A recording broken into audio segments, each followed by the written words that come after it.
நாங்கள் யோக சிற்பிங்கிற ஒரு யூடியூப் சேனல் உருவாக்கியிருக்கோம். எங்கள் யோக சிற்பி சேனல் உங்களுக்கு பிடிச்சிருந்துன்னா லைக் பண்ணுங்கள், உங்கள் எல்லா ஃப்ரெண்ட்ஸுக்கும் ஷேர் பண்ணுங்கள், கருத்துக்களை கமெண்ட் பாக்ஸில் தெரிவிங்க, மறக்காமல் சப்ஸ்கிரைப் பண்ணிடுங்க. உங்களுடைய ஆதரவு எங்களுடைய வெற்றி. வாழ்க வளமுடன். அனைவருக்கும் இனிய வணக்கம். நான் ஷைனாப்சோல் யோகாசனது மாஸ்டர் ஜேஎஸ்எஸ் பானர்ஜி பேசுகிறேன். இந்த காணொலியில் நாம் இதை பற்றி பார்க்க போகிறோம் என்றால், கோகுல கண்ட பேருண்டாசனம் எவ்வாறு செய்ய வேண்டும் என்பதை பற்றி பார்க்க இருக்கின்றோம்.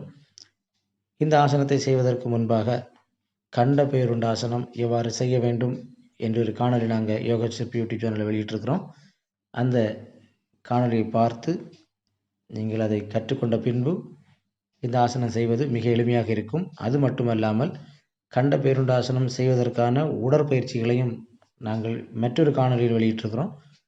நீங்கள் யூடியூப்பில் போய் பார்த்து கண்டுபிடித்து அதை செய்த பின்பு இதை செய்து கொள்ளலாம். முதலில் தாடாசன நிலையில் நின்று கொண்டு 2 கால்களையும் தோள்பட்டைக்கு நேராக வைத்து கொள்ள வேண்டும். பின்பு கைகளை நேராக உயர்த்தி உள்மூச்சுடன் உயர்த்தி கொள்ள வேண்டும். பின்பு வெளிமூச்சுடன் சக்கராசன நிலை அடைந்து சக்கர பந்தாசனம் செய்து நாம் கண்ட பேருண்டாசனத்தை செய்து கொள்ள வேண்டும்.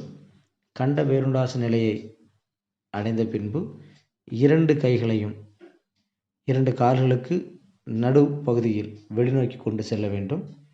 பின்பு காலினுடைய மேல் பாதமானது நம்முடைய அக்குள் பகுதியில் படும்படியாக கைகளை பின்னோக்கி கொண்டு செல்ல வேண்டும்.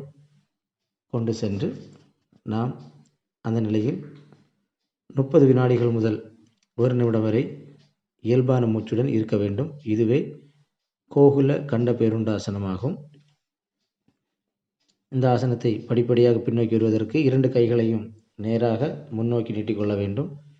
பின்பு 2 கைகளையும் 2 கால்களுக்கு உள்முகமாக வெளியே கொண்டு வந்து காலுடைய கணுக்கால்களை பிடித்து கொள்ள வேண்டும். பின்பு சக்கராசன நிலைக்கு வந்து தாடாசன நிலையை அடைய வேண்டும். பின்பு நின்ற நிலையில் செய்யக்கூடிய ஓய்வு நிலையை செய்து நாம் இந்த ஆசனத்தை நிறைவு செய்து கொள்ளலாம்.